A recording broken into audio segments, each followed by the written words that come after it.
또 말씀 속에서 같이 배워갈 수 있기를 바랍니다. 오늘 신약 성경을 쭉 살펴보고 있어요. 하반기 때 복음서 그리고 사도행전까지가 이제 대표적이죠. 그리고 이제 그 다음부터는 서신서, 교회들에 대한 서신서예요. 로마서, 고린도 전후서, 갈라디아, 에베소, 빌립보, 데살로니가, 골로새 이렇게 쭉 교회들에 대한 편지가 이어지고, 그 다음에는 일반 서신이라고 그래서 디모데, 그다음에 디도, 빌레몬 이렇게 사람들에게 보낸 편지들이 이어지고, 그리고 나서 일반 서신 중에 이제 히브리서라고 하는 이게 등장을 해요. 베드로, 전후서, 야고보서, 유다서 이렇게 가기 전에 히브리서가 등장하는데, 신약 통독을 해보시는 분들 중에 많은 경우에 정신줄 붙잡고 통독을 하셨던 분들은 하나같이 말하는 게 신약 성경에서 유일하게 어렵다. 다들 그렇게 말해요. 통독하는데 뭔 말인지를 잘 모르겠다, 이렇게 말하는 성경이 히브리서예요. 그래서 요거는 좀 따로 떼서 한번 찬찬히 살펴보면 좋겠다. 우리가 성경 통독할 때 어려운 성경이 몇 권 있죠. 히브리서 어렵고, 구약으로 가면 이사야가 좀 어려워요. 이사야는 66장까지 돼 있어서 많은 분들이 분량 때문에 정신없다고 생각하는데, 분량 때문에 그런 게 아니고요, 내용 자체가 어려워요. 왜냐면 이사야서는 산문으로 되어져 있기도 하고 시로 되어져 있기도 하고, 그래서 이게 조금 그냥 막 읽다 보면 이사야서는 내용을 잘 감을 못 잡으세요. 이사야는 좀 전체적인 개요를 듣고 읽어야 많은 경우 성도들이 이사야서를 좀 이해를 하고 넘어가요. 아가서 읽을 때 좀 많이 낯설어 하기도 하죠. 그리고 이제 잠언 가면 무슨 속담집 읽는 것 같다 이러면서 조금 어려워하기도 하고, 선지서로 내려가면 또 선지서들이 대부분 좀 어렵긴 하죠. 오늘은 히브리서, 신약 성경 중에서 많은 성도들이 그래서 히브리서 설교를 그렇게 많이 못 들어볼 겁니다.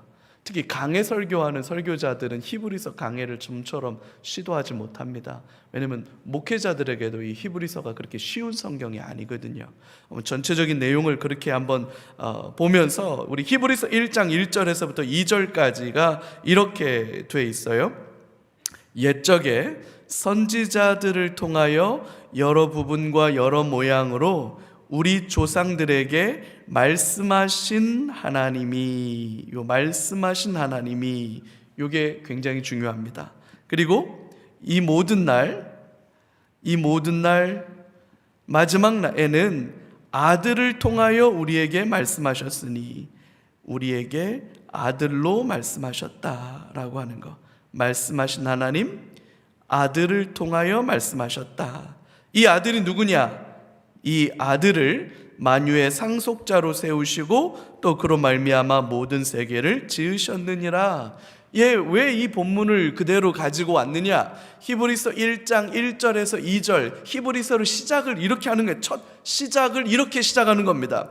옛적에 선지자들을 통하여 여러 부분과 여러 모양으로 우리 조상들에게 말씀하신 하나님. 하나님이 어떤 분이시다? 말씀하시는 분이시다. 지금 이거 PPT가 안 잡히나요?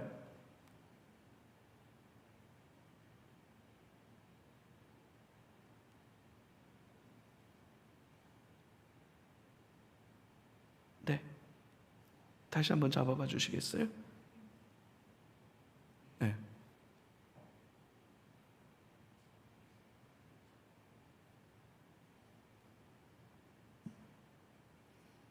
PPT 화면으로 띄워주세요.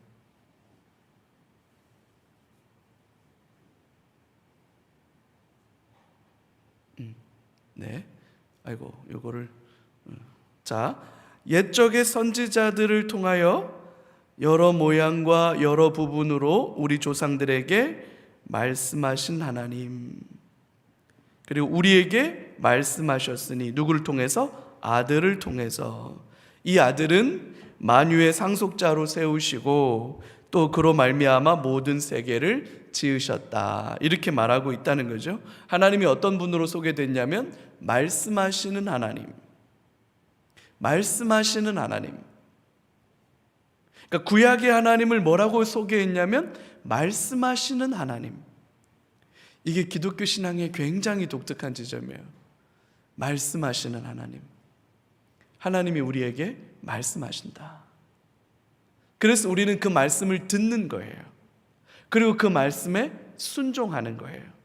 이게 그 스피치 액트 티어리라고 해요. 요즘에 커뮤니케이션에 굉장히 유명한 이론인데 화행 이론이라고 하죠. 말하면 말은 왜 하냐는 거예요. 말을 하는 사람이 말을 하는 이유가 뭐냐는 거예요. 말을 하는 가장 첫 번째 이유는 내가 말을 하면 말한 대로 뭐 하라? 행동하라는 거예요. 스피치, 말을 한다라고 하는 것은 말을 듣는 사람, 그러니까 화자라고 그러죠. 말하는 사람, 화자가 말을 해요. 그러면 듣는 사람, 청자가 들어요. 그러면 말하는 사람이 말하는 이유는 청자로 하여금 말하는 내용에 맞도록 반응하라고 말을 하는 거예요. 자, 그러면 말씀하시는 하나님은 왜 말씀하시나요? 들으라고. 들어서 뭘 어떻게 하라고? 들어서 하나님이 말씀하시는 대로 살으라고. 그러니까 말씀이라고 하는 것은 기본적으로 뭘 뒷받침하는 거냐면 말씀을 들은 대로 살아내라는 것을 전제하고 있는 거예요. 이게 굉장히 중요해요. 그래서 말씀하시는 하나님이라고 하는 것은 단지 떠벌떠벌 하신다라는 의미가 아니라 말을 하고 있기 때문에 말하는 그 하나님의 말을 듣고 말하는 대로 살아라라고 하는 순종을 요구하시는 하나님, 이렇게 이해하셔야지 됩니다. 그래서 우리는 말씀을 배우는 거예요. 그래서 우리는 말씀을 들고 다니지 않고 말씀을 읽고 말씀을 묵상해야 하는 이유가 거기에 있는 거죠. 구약의 여러 모양과 여러 부분으로 말씀하셨던 하나님, 그 하나님이 아들을 통하여 이제 예수님 통해서 우리에게 새롭게 말씀하신다. 근데 이 아들이 누구냐? 만유의 상속자다. 그로 말미암아 모든 세계가 지음받았다라고 이 히브리서가 시작하고 있는데, 그 다음으로 이 히브리서에 대해서 우리가 좀 알아가야 되는 이 내용이 아주 중요해요. 첫 번째는 히브리서는 서신서로 분류됩니다. 서신, 편지란 말이에요. 편지. 고린도, 로마, 갈라디아, 빌립보, 데살로니가 다 봤죠. 서신은 가장 대표적인 편지의 양식이 있습니다. 사랑하는 승철에게, 날씨가 많이 추워졌습니다. 건강 조심하십시오. 요즘 이렇다는 소식이 들리는데 그 소식을 듣고 내가 참 마음에 기쁨이 있습니다. 나도 당신을 생각하면서 이런 마음을 가지고 있습니다 라고 인사를 해놓고 그 다음에 본론으로 들어가는 게 편지예요. 그리고 맨 끝날 때 이만 줄이겠습니다. 부디 몸 건강하십시오. 제가 언젠가 방문할 겁니다. 우리 주 예수 그리스도의 은혜와 평강이 너희와 함께 있기를 원하노라. 이렇게 하면서 편지를 끝맺는 거예요. 편지는 이게 아주 전형적인 양식이 있어요. 시작과 끝을 끝맺는. 근데 방금 우리가 1절 읽었죠? 편지인데 편지의 형식을 따르고 있지를 않아요. 그래서 이 히브리서가 편지냐? 이게 편지냐? 편지면 어떻고 아니면 어떠냐? 이렇게 생각하실지 모르겠지만 이게 뭔지를 정의해야 이 본문을 읽어갈 수 있는 실타래를 열 수 있어요.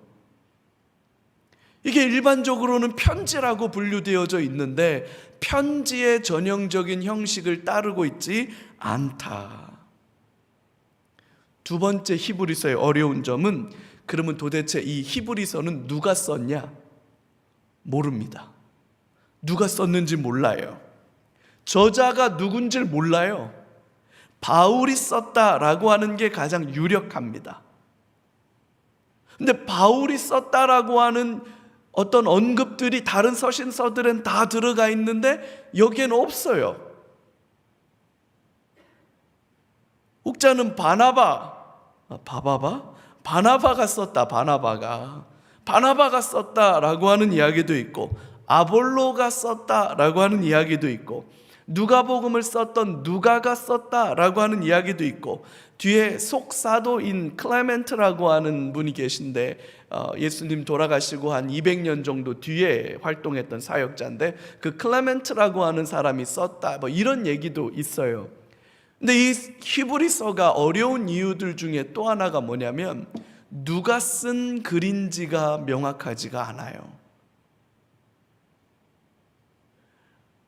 히브리서 내용은 굉장히 탁월하고 굉장히 정교한데 누가 썼는지가 밝혀지지 않고 있어요. 본문 안에 등장하는 한 가지 힌트는 뭐냐면, 디모데를 향해서 형제라고 부르는 사람, 13장 23절에 그렇게 표현이 나와 있어요. 그래서 디모데를 형제라고 부를 수 있는 위치에 있는 누군가가 썼다. 이 정도만 본문 안에서 확인이 돼요. 자, 그러면 편지라면 발신자가 누구고 수신자가 누군지가 좀 명확해야 되는데, 더 안타까운 건 뭐냐면 수신자가 누군지도 명확하지가 않아요. 누구 받으라고 보낸 편지인지가 명확하지 않다는 거죠. 근데 이 히브리서가 가지고 있는 굉장히 독특한 특징 중에 하나가 뭐냐면, 구약 성경을 너무나도 능수능란하게 인용합니다. 구약 성경을 인용하는데 너무나도 구약의 정통한 누군가가 구약 성경을 따박따박 인용하고 있어요.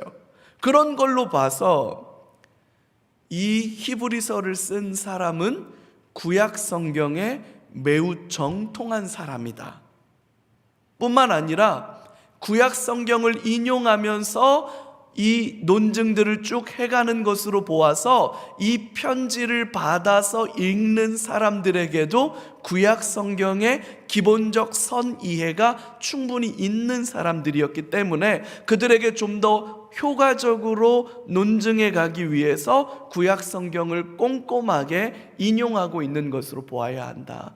구약 성경에 대한 배경 지식이 어느 정도 있는 사람들에게 보내진 편지라고 봐야 한다 라는 거예요. 세 번째는 제사제도와 율법에 대해서 배경 지식을 충분히 가지고 있는 사람들이라고 하는 전제 위에서 쓰여집니다. 특별히 이스라엘의 제사제도, 성전 제사제도가 가지고 있는 그 독특한 차례 혹은 모양, 그 방식에 대해서 소상하게 알고 있어야만 이해할 수 있는 그런 내용들을 담고 있어요. 그래서 이거를 잘 아는 사람들이었을 거다. 기독교와 유대교를 비교하고 있습니다. 그래서 유대교적인 배경을 가지고 있는 사람들에게 기독교로 예수님을 영접하고 예수님을 믿는 사람들, 그러니까 유대적 배경을 가진 채로 교회 안으로 들어온 사람들을 1차적인 수신자로 삼고 있는 것 같다. 여기까지.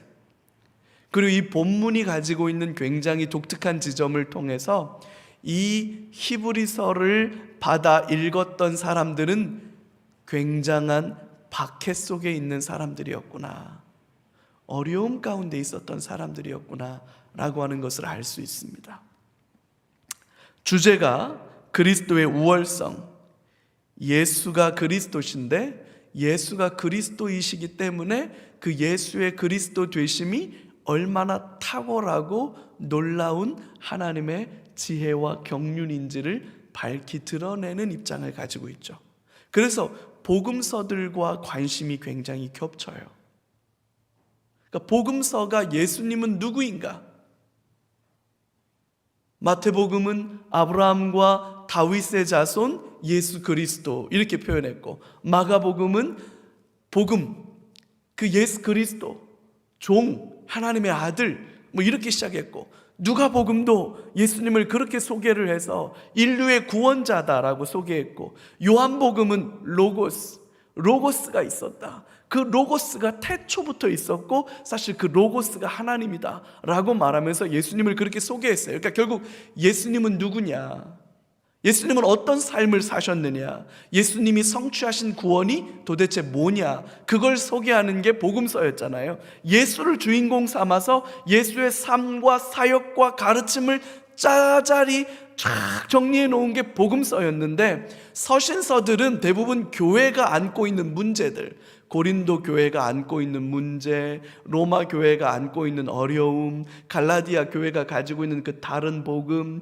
에베소 교회가 안고 있었던 그 갈등들, 빌립보 교회가 안고 있었던 그 어려움들을 향해서 쓰여진 편지였는데, 히브리서는 독특하게도 예수가 그리스도신데 예수의 그리스도 되심은 너무나도 놀라운 은혜가 있다 라면서 예수의 그리스도 되심의 탁월성에 대해서 논증하고 있는 성경이에요. 그래서 우리가 좀 읽기가 쉽게 쑥쑥 들어오지 않고 곱씹어 보아야만 히브리서가 조금 의미 있게 다가오기도 하죠.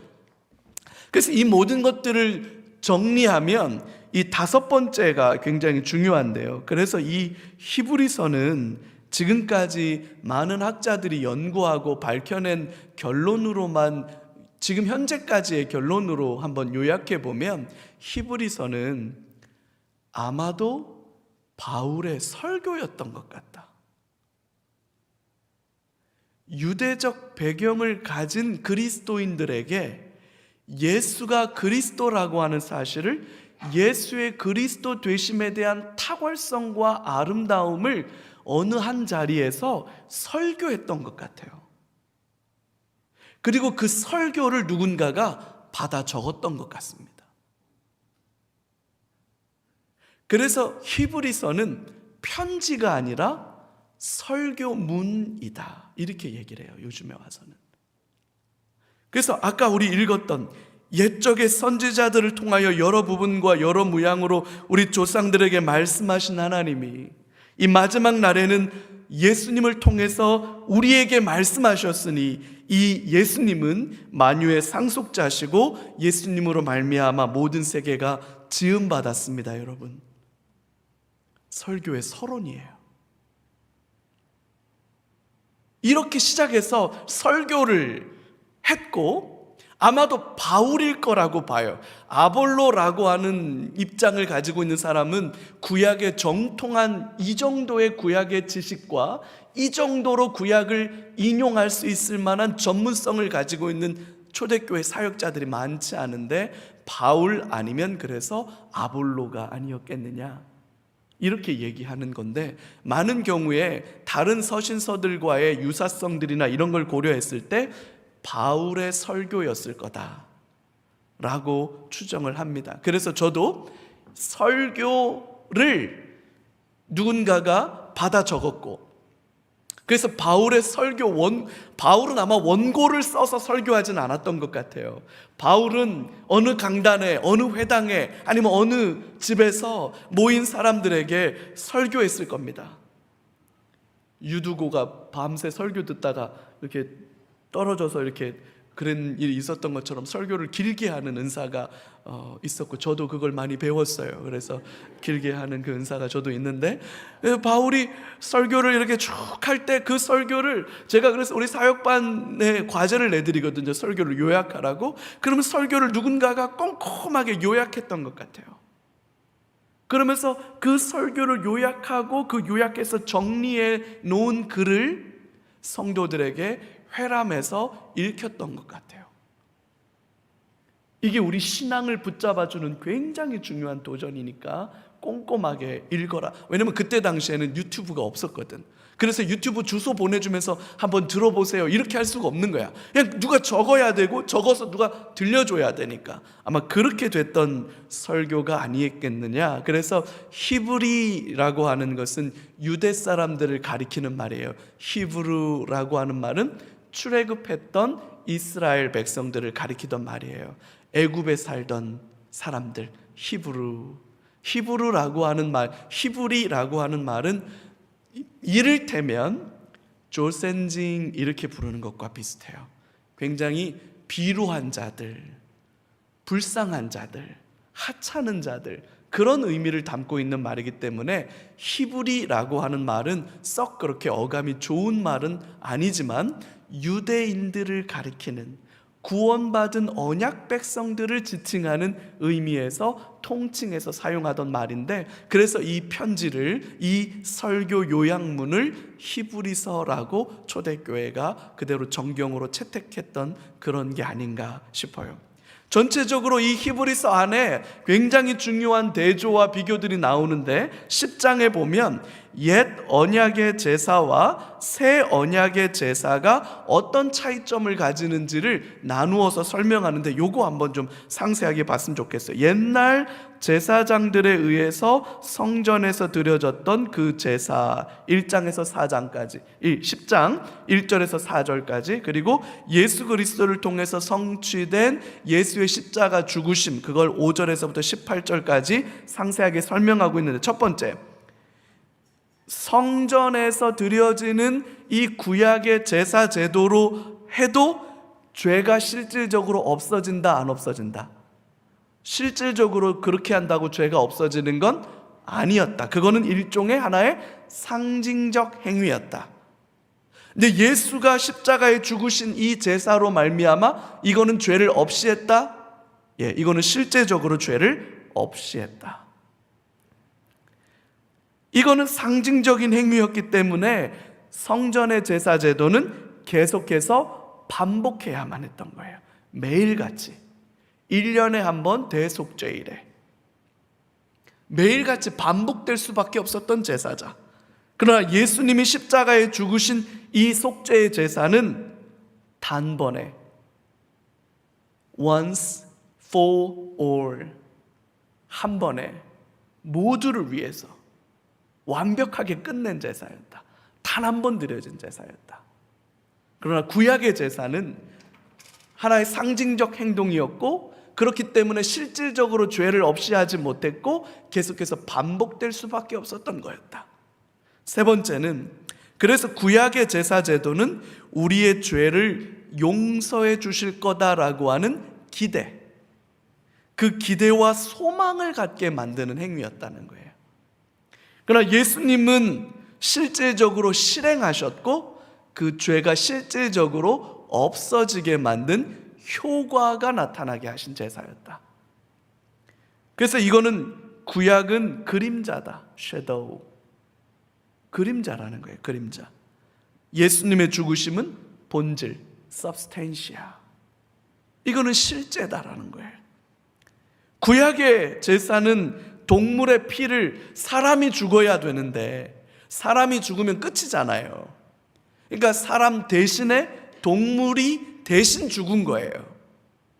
대신 죽는다라고 하는 개념. 예수님이 죄 없으신 분으로 저와 여러분들의 죄를 위해서 대신 죽으셨죠. 당신의 피로. 그래서 이것은 예수님 자신의 피였다. 이거는 비자발적이었다. 양들이 성전에 끌려올 때 왜 그러세요? 왜? 이러고 따라오는 거죠. 이거 굉장히 고급 개그였는데, 야, 이거 뭐 서울에서 했으면 난리 나는데, 왜 그러고 따라오는 거예요. 모르니까. 자발적이질 않아. 근데 예수님은요, 자발적으로 가신 거예요. 자발적으로. 당신이 원하셔서 아버지, 할 수만 있으면 이 잔이 내게서 지나가게 하옵소서. 그러나 나의 원대로 마옵시고 아버지의 뜻대로 되기를 원하나이다. 그리고는 그 고난의 길을 주님이 순종함으로 걸어가신 거죠. 자발적인 제사였다.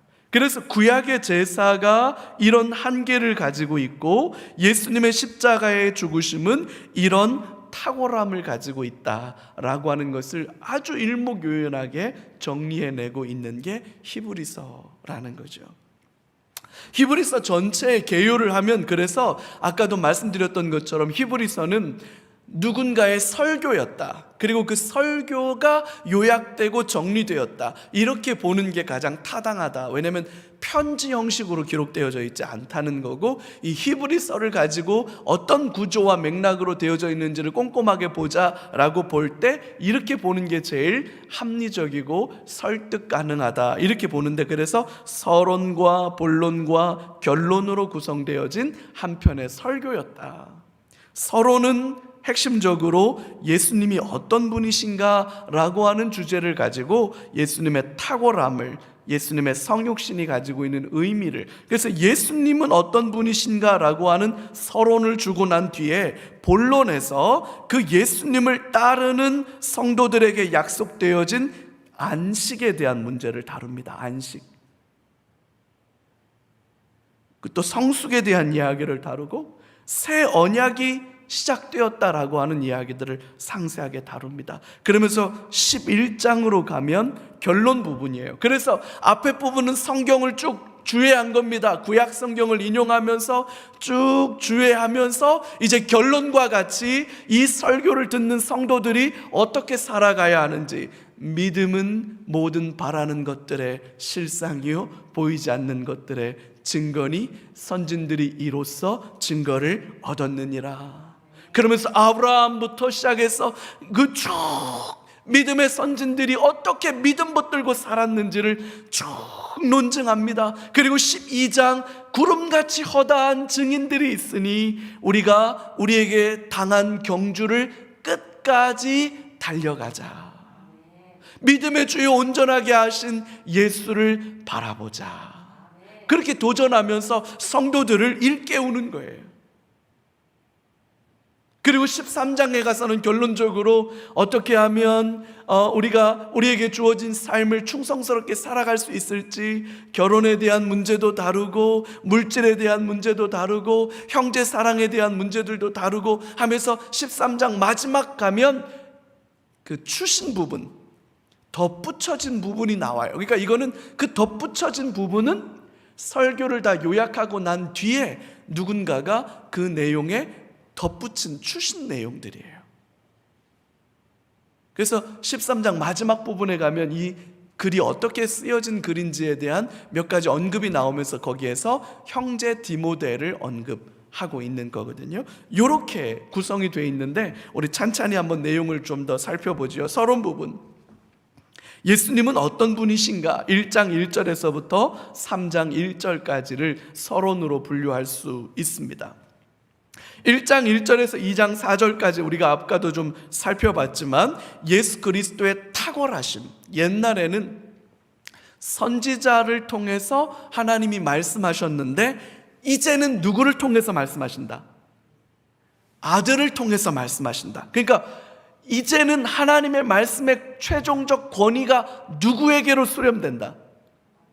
예수에게로 수렴된다. 그러니까 예수가 하나님을 누군지, 하나님이 어떤 분이신지를 드러내는 하나님 계시의 최종 완성이 누구다? 예수 그리스도다라고 얘기하는 거예요. 이게 우리는 지금 감이 없지만 여러분, 이게 처음 신약 성경이 기록되던 당시로 돌아가 보면 이런 얘기가 되는 거예요. 지금 이 히브리서가 언제 쓰여졌는지는 명확하지 않지만 예를 들어서 바울의 설교였다고 논증을 하면 바울의 설교는 AD 50년대 후반, 그러니까 예수님이 30년에 부활하시고 승천하셨고 AD 50년대 후반이면 약 20여 년이 지난 시점이에요. 그러니까 20년 전에 이미 예루살렘에서 예수라고 하는 젊은 청년이 사람들에게 3년 동안 공생애를 했고 그 젊은 청년이 제사장들에게, 백성들의 지도자들에게 신성 모독 혐의를 가지고 십자가에 처형받아서 죽었어요. 그죠? 그 일이 있고 난 뒤에 누군가는 시체를 훔쳐갔다고 그러고 누군가는 부활했다라고 말하면서 어떤 사람들은 훔쳐갔다라고 계속 퍼뜨리고 어떤 사람들은 예수가 부활했다고 말하기 시작하는 사람들이 생겨났어요. 그래서 예수는 부활했다, 예수가 살아났다, 그 부활한 예수님을 내가 봤다, 이렇게 말하는 건데, 이때 당시 히브리인들, 구약 성경의 지식을 가지고 있는 사람들 입장에서 생각해 봐요. 사람을 하나님이라고 말하면 그건 신성모독이에요. 절대로 있으면 안 돼요. 사람을 하나님이라고 말하면 안 돼. 그건 정말 여러분 이만희가 하나님이라고 말하는 거랑 똑같은 얘기예요. 참을 수 없는 분노를 불러일으키는 얘기예요. 그래서 이건 누구도 얘기할 수 없는 얘기예요. 근데 불과 한 30년도 채 지나지 않은 이 시점에 누군가가 설교 시간에 이렇게 말하는 거예요. 설교 첫머리를 이렇게 말하는 거예요. 구약의 하나님, 그 엘샤다이 하나님, 엘로임 하나님, 엘엘로의 이스라엘, 그 하나님, 야훼 아도나이 하나님, 그 하나님이 말씀하셨던 거 여러분 아시죠? 그러면 다 알지. 그 하나님이 오늘 우리에게는 예수님을 통해서 말씀하셨습니다. 그러면 이 예수님이 누가 되는 거냐면 하나님이 되는 거예요. 예수를 하나님이라고 말하는 것 자체가 파격이에요. 엄청난 파격이에요. 사람이었는데, 내가 봤는데, 내가 그와 함께 밥을 먹었는데, 내가 그와 함께 대화를 나누어 보았는데, 그 예수를 하나님이라고 말한다고?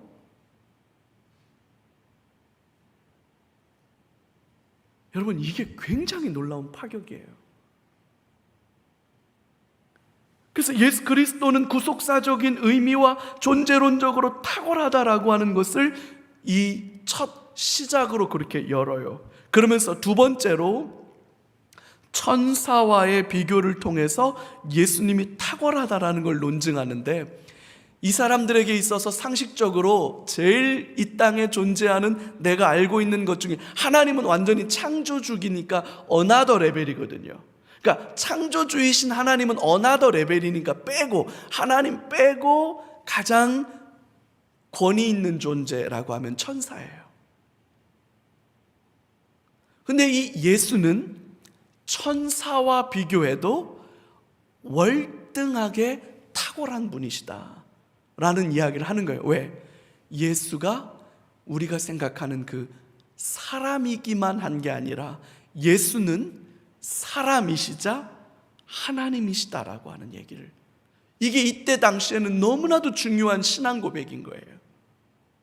특별히 히브리적 배경을, 유대적 배경을 가진 사람들에게는 이 문제가 너무나도 어렵고 건너뛰기 힘든 신학적인 문제였기 때문에, 그래서 천사와 비교를 통해서 예수님이 천사보다도 훨씬 더 탁월한 분이었다라는 것을 구약 성경에 천사가 언급되어졌던, 그리고 예수 그 아들, 그 후손이 언급되어졌던 본문들을 쏙쏙 골라와서 인용하면서 이 본문에 이런 말씀이 있었던 거 기억하지요?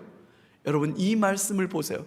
제가 설교할 때도 그러잖아요. 가끔 설교할 때 제가 본문 보여드리잖아요. 여러분, 이게 전도서에 이렇게 나왔습니다. 신명기 23장에 이렇게 나왔습니다. 그래서 제가 본문 보여드리고, 이거 보세요, 이렇게 말씀하셨잖아요. 그리고 이게 이런 의미인 겁니다. 이렇게 설교하듯이 구약 설교하던 그 본문을 그대로 끄집어 와가지고 본문을 쭉쭉 나열하면서 천사보다도 예수님이 탁월하시다라고 논증해요. 그러면서 권면과 경고를 하고, 두 번째, 고난을 통해서 온전케 되었다. 근데 그 탁월한 예수님이 어쩌다가 이렇게 고난을 받으신 거야? 어쩌다 이렇게 사람이 되셨고, 어쩌다가 십자가의 그런 비참한 일들을 경험하셨고, 그런 일들을 경험하신 거예요. 하나님이신 그분이 고난을 받았다라는 게 어떻게 설명이 되어야 해? 라고 하는 이야기를, 고난받으신 그분의 고난이 하나님의 구원의 지혜고 구원의 놀라운 경륜의 섭리였다는 것을 논증하기 시작합니다. 그래서 성육신하신 의미에 대한 신학적 논증을 2장 5절에서부터 18절까지 하고, 결론적인 서론의 결론적인 권면으로 예수를 깊이 생각해라. 예수를 깊이 생각하라. 예수가 누구신지, 그분이 어떤 하나님의 부유함과 아름다움을 드러내신 분인지 예수를 깊이 생각하라.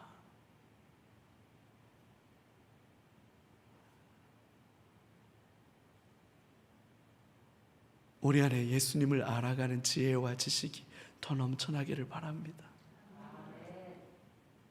그래서 바울이 말했잖아요. 내가 그리스도를 아는 지식을 가장 귀한 것으로 알아서 이 세상에 있는 모든 것들은 다 배설물과 같이 여기고 오직 주를 아는 일에 자라가기를 원하노라. 예수를 깊이 생각하라. 이 바울 사도의 메시지예요. 그래서 메시지 주제적인 연속성으로 보면 바울 사도의 설교로 보는 게 맞겠다.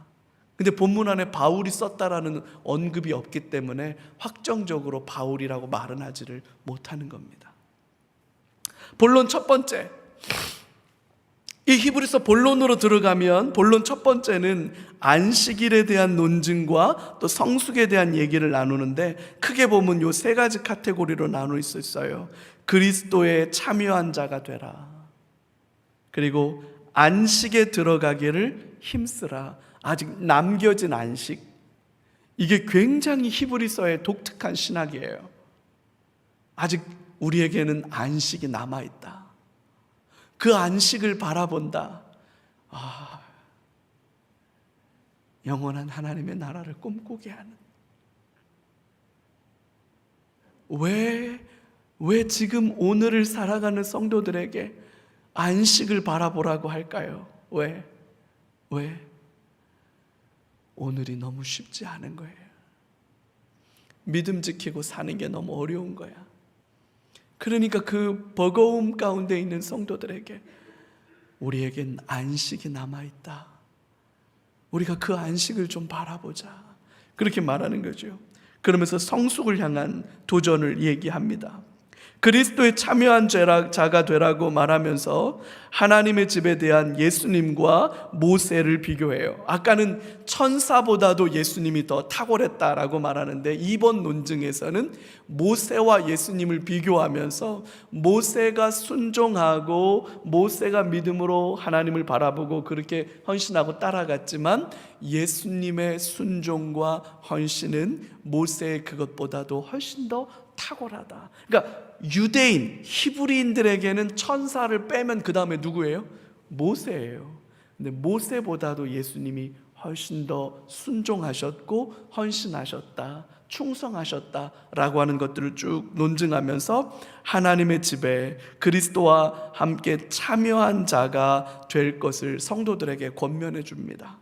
그러면서 안식에 들어가기를 힘쓰라. 4장 2절부터 11절까지 안식에 들어가기를 게을리하게 되면, 이 안식에 들어가기를 게을리한다라고 하는 얘기가 뭐냐? 이걸 뒤집어 말하면 오늘에만 묶여서 현실에만 매여서 현실만 쳐다보고 살다가는 심판이 임할 거다. 여러분, 그래서 우리 지난번에도 설교 시간에 한번 말했지만 초막절, 그 초막절의 가장 큰 메시지는 뭐냐면 영혼을 바라본다는 거였어요. 영혼을 바라본다. 성경은 끊임없이 성도들에게 그렇게 도전해요. 현실을 살아라, 오늘을 살아라. 근데 오늘에 함몰되지는 말아라. 영원한 낙원을 바라보고 살아라. 주님 다시 오실 날을 바라보고 살아라. 마라나타, 마라나타. 그게 신약 성도들의 굉장히 중요한 도전과 권면이에요. 여러분, 어김없이 12월이 되니까 이렇게 추워지네요. 어김없이 우리 주님 다시 오실 겁니다. 어제만 해도 파란 낙엽이 그늘을 드리워주면 그 그늘 아래 시원하다, 좋다 그랬는데, 겨울이 오니까 따뜻한 오뎅 국물이 그렇게 좋죠? 우리 주님 다시 오십니다. 우리가 그날을 소망하기를 멈추지 않기를 바랍니다. 안식에 들어가기를. 그래서 우리에게는 안식으로 인도하는 대제사장이 계신다. 그러므로 때를 따라 돕는 은혜를 얻기 위하여 은혜의 보좌 앞에 담대히 나아갈 것이니라.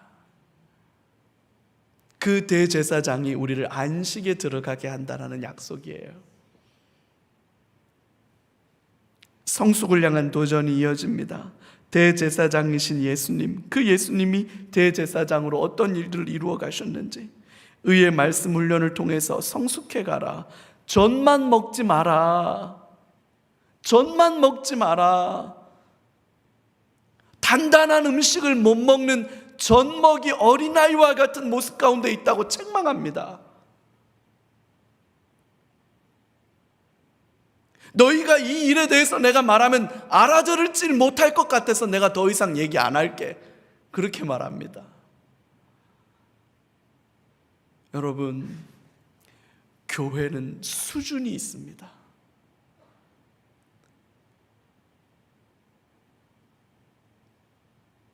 그리스도를 아는 지혜와 지식이 있고, 그 그리스도를 알아가려고 하는 열망이 있고, 그 안에 진지함이 있고, 그 사랑과 섬김과 헌신이 있고, 그 안에 이웃을 섬기는 사랑이 있고,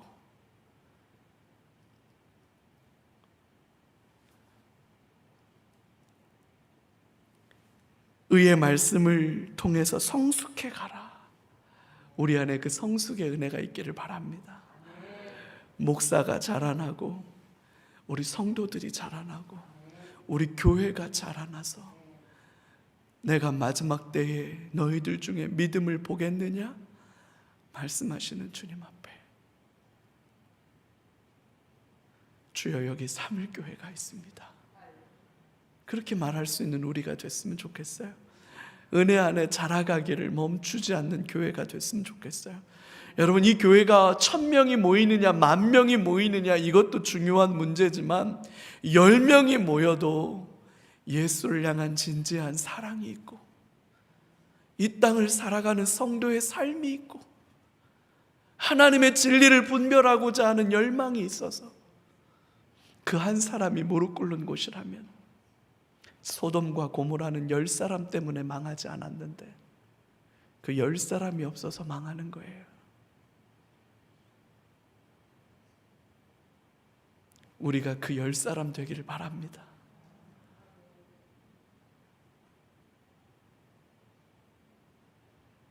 주님을 알자. 예수를 깊이 생각해보라. 그게 우리였으면 좋겠어요. 본론 두 번째, 새로운 언약의 도래. 예수님을 통해서 새로운 언약이 우리에게 왔다. 4가지 꼭지점이 있는데, 멜기세덱 계열의 대제사장이신 예수 그리스도, 새 언약의 중보자가 되시는 그리스도, 또 그 새 언약이 얼마나 탁월한지, 율법은 좋은 것들의 그림자였다라고 하는 이야기를 말하면서, 사람 제사장은 한계가 있어서 제사를 반복해야 하고, 그것은 효과가 없고 상징일 뿐이고, 또 그것은 그 구원을 기대하게 하는 것 뿐이고, 이런 거였지만 대제사장, 새로운 대제사장이 왔다. 근데 이건 일전에도 한번 말씀드렸지만, 예수님을 제사장이라고 말한다면 제사장은 반드시 아론의 후손이어야만 하거든요. 근데 예수님은 유다 지파예요. 그래서 아론의 후손일 수가 없어요. 그러면 예수님을 제사장이라고 부를 수가 없는 거거든요. 아론의 후손이 아니니까. 그럼 어떻게 예수님이 제사장이 되느냐? 그럼 도대체 예수님을 제사장 되게 하셨던 분이 누구냐라고 하는 이 논증이 아주 독특하게 히브리서에 들어와 있는데, 그 주인공으로 멜기세덱, 살렘 왕 멜기세덱을 꼽아요. 그러면서 아브라함이 이 조카 롯을 구원하기 위해서 집에서 기르던 318명 데리고 가서 조카 롯을 다 데리고 오지요. 그 가나안 연합 왕들 5 왕들을 다 죽이고 다 빼앗아 가지고 돌아옵니다. 돌아오는 길에 아브라함이 누구를 만나요? 살렘 왕 멜기세덱을 만납니다. 그 멜기세덱을 만나서 자기가 탈취한 거에 10분의 1, 11조를 드립니다. 그리고 그 멜기세덱은 아브라함을 축복해 줘요. 느닷없이 등장한 이 멜기세덱이 도대체 누구냐? 근데 여기서 주목해 볼 것은 그 멜기세덱이 아브라함을 뭐 했다는 거예요? 축복했다는 거예요. 또 하나 중요한 건 아브라함이 멜기세덱에게 11조를 드렸다는 거예요. 구약의 이해 속에서는 11조는 누가 누구에게 드리는 거냐? 11조는 이스라엘 12지파, 레위는 빠졌습니다. 대신 요셉과 베냐민, 그 베냐민이 거기 들어간 거예요. 그래서 에브라임. 그래서 므낫세와 에브라임 그렇게 들어간 거예요, 요셉 대신에. 그래서 여기에 들어간 12지파가, 레위 지파는 빠져 있고 12지파가 각각 11조를 누구에게 줍니까? 레위 지파에게 주는 거예요. 그러면 이 12지파를 아브라함의 후손이라고 말한다면, 아브라함의 후손이 누구에게 11조를 바치는 게 되냐면 레위 지파에게 11조를 바치게 된다는 거죠. 그러면 레위 지파는 그 11조 중에, 레위 지파가 받은 11조 중에 또 11조를 뗍니다. 그건 누구에게 줍니까? 제사장에게 주는 겁니다. 그건 이렇게 했던 것처럼 아브라함이 멜기세덱에게 11조를 주었다면 멜기세덱이 누구란 뜻이냐? 제사장이란 뜻이다. 그렇게 논증하는 거예요. 그래서 예수님은 살렘의 왕, 예루살렘, 그래서 예수님을 평화의 왕, 살렘의 왕인 멜기세덱의 후손, 그래서 예수님을 멜기세덱 계열을 따르는 대제사장이다. 그래서 아론 제사장과는 레베루가 다르다, 이렇게 말하고 있는 거예요. 그 예수님의 제사장직이 지니는 탁월성을 쭉 논증하면서 새 언약의 중보자가 되시는 대제사장인 예수님, 새 언약의 도래와 그 탁월성에 대해서 쭉 논증하면서 우리가 아까 살펴보았던 10장에서 그 제사제도의 옛 제사의 한계와 새로운 제사의 탁월성을 논증하고 있죠. 그러면서 이제 결론과 같이 설교를 쭉 해오고 나서 이제 설교의 결론이에요. 그래서 설교의 첫 결론을 뭐라고 하느냐? 믿음은 바라는 것들의 실상이다. 보이지 않는 것의 증거다. 자, 그러면 이게 중요한 거예요. 이게 왜 중요하냐? 이 설교를 듣고 있는 성도들의 삶에서는 그 믿음이 눈으로 보여요, 안 보여요? 50% 확률인데, 성도들, 지금 이 설교를 듣고 있는 성도들은 그들이 살아가는 삶의 현실에서 내가 살아가야 할 길과 내가 그 길로 걸어갔을 때 보여질 영광이 눈에 보인다, 안 보인다? 안 보인다는 뜻이잖아요. 그건 눈에 안 보이는데 내 눈에 보이는 것들은 다 뭐야? 고난, 손해보는 거, 믿음 때문에 억울한 일 당하는 거, 믿음 때문에 많은 것들을 잃어야 되는 거, 그런 것들만 보이는 거야. 그런 것들만 죄에 보이니까 성도들이 믿음을 지키기가 쉬워요, 어려워요? 어렵죠. 어려우니까 이 설교하는 거 아닙니까? 예수를 보자. 예수를 보자. 예수를 바라보자. 그가 얼마나 탁월하고 영광스럽고 놀라우신 하나님인지를 우리 좀 생각하자. 성도의 삶은 믿음으로 살아가는 거다. 믿음 붙들고 살자. 믿음 붙들고 살자. 제발 보이는 것만 보고 따라가지 말고 믿음 붙들고 살자. 아벨은 더 나은 제사를 드렸고 아브라함은 갈 바를 알지 못했으나, 나아갈 바를 알지 못했으나 나아갔고, 모세는 바로의 공주의 아들이라는 칭호를 받으며 바로의 궁의 풍요로움을 누릴 수 있지만 그거 다 버리고 하나님의 약속을 따라 나아갔고, 그렇게 가나안 정복 때까지 사사들과 다윗과 선지자들 사자굴에 던져지기도 하고 톱으로 켜고 양의 가죽을 뒤집어 쓰고 유리하고 방황하고 굶주리고 그렇게 어렵게 사는데 그걸 쭉 써가다가 히브리서가 정말 눈물 아니고는 읽을 수 없는 장면이에요. 38절에 가면 가로가 쳐져 있어요. 이런 사람들은 세상이 감당할 수 없다. 왜 그게 가로가 쳐져 있냐면 어떤 사본에는 없어. 그 말이 어떤 사본에는 있는데 어떤 사본에는 없어. 그래서 가로를 쳐놓은 거예요. 나는 이걸 써내려가던 사람이 자기가 써놓은 코멘트라고 생각해. 이렇게 헌신하면, 이렇게 희생하면 세상이, 그런 성도들은 감당할 수 없습니다. 야, 세상이 감당할 수 없는 성도. 야, 그렇게까지 나오면 그렇게까지 나오면 그 상대 못하지. 그 상종 못해. 그 상종 못하는 거야. 그렇게까지 나오면 그렇잖아요. 상대가 미친놈인데 상대할 수 있는 방법은 내가 미치는 수밖에 없거든요. 근데 내가 미칠 수는 없잖아. 그럼 미친놈 그냥 상대할 수 없는 거예요. 그 얘기예요. 복음 때문에 예수 그리스도에 완전히, 정말 죄송한 표현인데요, 미친 거예요. 이렇게 믿음으로 살아가는 성도들이 있으니까 세상은 그런 성도들을 감당할 수가 없다. 그러면서 12장에 넘어가서 우리에게는 구름같이 둘러싼 허다한 증인들이 이렇게 있다.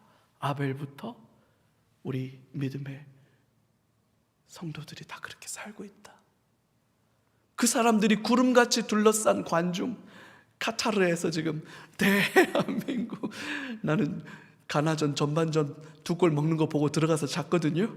내일 새벽 예배 해야 되는데 정신건강에 해롭다 그러고 들어가서 잤는데 늦게까지 있었던 제 한 사람이 새벽 예배 나오자마자 어제 당신 들어가고 2골 넣었어 그러더라고요. 그래서 볼걸, 조금 더 정신 차리고 볼걸.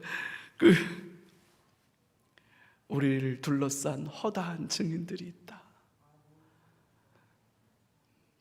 믿음의 주요 온전케 하신 이인 예수를 바라보자.